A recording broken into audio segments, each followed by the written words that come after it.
सिंधुदुर्गातील दोडामार्ग तिल्लारी खोऱ्यामध्ये हत्तींचा धुमाकूळ, नारळ फोपळी केळी बागांची हत्तींनी केली नासधूस, शेतकरी हवालदिल। ठाण्यात रेल्वेची सुरक्षा भिंत कोसळली, एक व्यक्ती किरकोळ जखमी तर मलबा हटवण्याचं सध्या काम सुरू। डोंबिवली सोनारपाडा माणगाव परिसरामध्ये मेट्रोच्या जमीन सर्वेक्षणाला शेतकऱ्यांचा विरोध, आधी मोबदला द्या त्यानंतर शेतकऱ्यांची मागणी।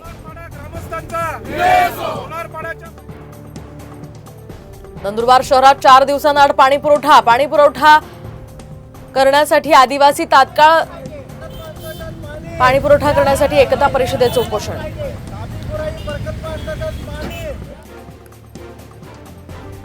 नागपूर तुळजापूर राष्ट्रीय महामार्गावर बैलगाडी पेटवून शेतकऱ्यांचं आंदोलन, सरसकट कर्जमाफीसाठी शेतकरी आक्रमक। ओबीसी कल्याण विभागाद्वारे आता ओबीसी हॉस्टेल सुरू करण्याची सरकारी घोषणा कागदोपत्रीच, ओबीसी काँग्रेस सेल आणि ओबीसी अधिकार मंचाचा आंदोलनाचा इशारा।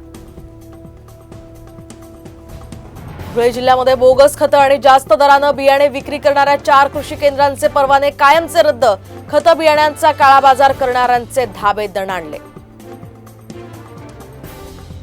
छत्रपती संभाजीनगरमधील सिडको उड्डाणपुलावर 6 ते 7 गाड्या एकमेकांवर आदळल्या, अचानक ब्रेक दाबल्यामुळे अपघात, वाहनांचं मोठं नुकसान। पुण्यातील विश्रांतवाडी परिसरात भीषण अपघात, भरधाव कारनं दिली जोरदार धडक, अपघातात एकाचा जागीच मृत्यू। मुंबई पुणे एक्सप्रेस वेवर अपघाताचा थरार, कार आणि कंटेनरची धडक तर भीषण अपघातात 2 प्रवाशांचा जागीच मृत्यू।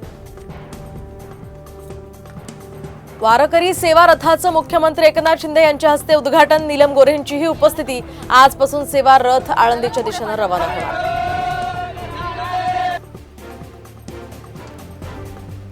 तुकोबांची पालखी इनामदार वाड्यात मुक्कामी, तर काल पिंपरी चिंचवडमध्ये प्रवेश